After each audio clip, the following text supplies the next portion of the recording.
Isso é uma crítica muito comum à teoria marxista da dependência, que às vezes, no meu ponto de vista, é mal respondida.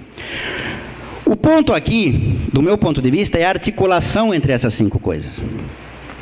Percebam, se a gente juntar o segundo e o terceiro, vocês não lembram mais da ordem, enfim, os 2 mecanismos de transferência de valor, seja no plano do comércio internacional, seja no plano das remessas, pagamento de juros, transferência de lucros, dividendos, etc., etc., o que nós temos como dinâmica é que uma massa crescente de valor ou mais valor produzido pela economia dependente não faz parte da dinâmica de acumulação aqui, mas faz parte da dinâmica de acumulação lá, com as contradições de lá.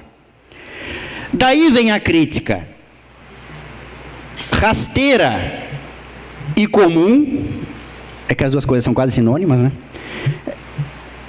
De que, portanto, por essa perspectiva, a economia dependente estaria fadada à estagnação, não teria como crescer. Isso é falso. Por que é falso?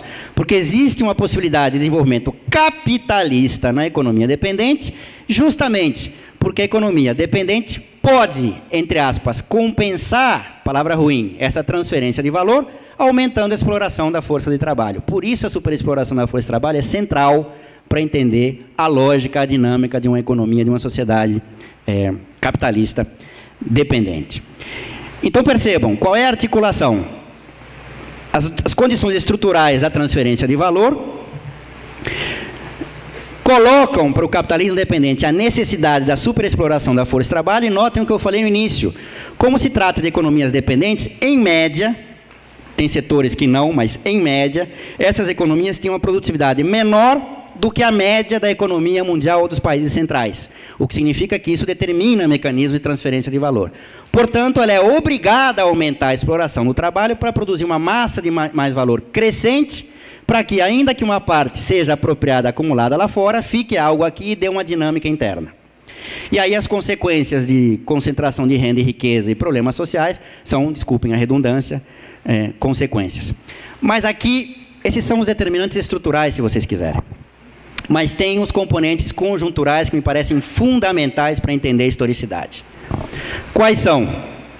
Se somos economias ou sociedades dependentes, dependemos basicamente de 2 coisas em relação à dinâmica de acumulação mundial. Primeiro, ao crescimento das economias centrais ou ao crescimento da média da economia mundial. Por quê? Porque se somos economias dependentes, em maior ou menor medida, dependendo da conjuntura, precisamos exportar. Porque uma característica da dependência é que nós, para usar uma linguagem economicista, não temos moedas conversíveis. Ou vocês acham que o real serve para alguma coisa? Serve aqui, mas o real não serve para nada. Em termos internacionais, que é o que importa. Nós precisamos ter moeda conversível. Como não temos um banco central que imprima dólar, temos que conseguir dólar. Tem 2 maneiras. Ou você exporta e consegue isso em dólares, porque também não adianta exportar e vender em pesos, vai ficar na mesma. Ou você pede emprestado, o que significa que tem 2 determinantes conjunturais importantes. Quanto a economia mundial está crescendo e, portanto, vai demandar de exportações que nós produzimos e exportamos para eles. Relacionado a isso, que tipo de coisas a economia mundial está demandando, que tipo de coisas nós, estruturalmente, isso muda com o passar do tempo, nos especializamos em exportar. Segunda coisa da conjuntura, para usar a linguagem economicista, nota de rodapé, economista tem a mania de usar termos pomposos para coisas relativamente simples, para parecer mais difícil. Ciclo de liquidez internacional, soa bonito. Para dizer de uma maneira simples, quanto é que tem de grana lá fora?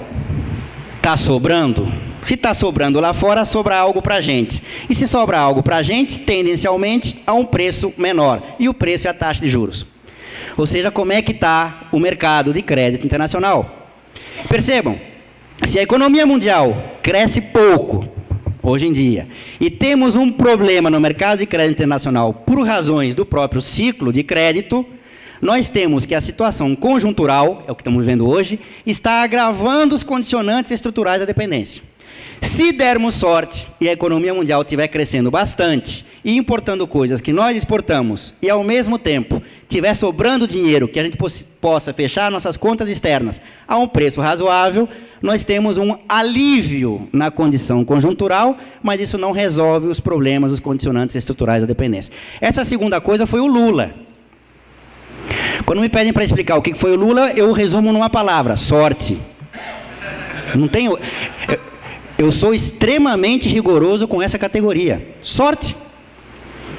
O cara nasceu de quina para a lua. Ele pegou um ciclo de liquidez internacional de alta, juros baixos, e a economia mundial crescendo a taxas chinesas, e não é metáfora, e eles demandavam exatamente aquilo que a gente tinha estruturalmente se posicionado para exportar. Tudo bem que era um commodity, reprimarização, ok, mas demos sorte. Acabou a sorte. Mudou o cenário externo.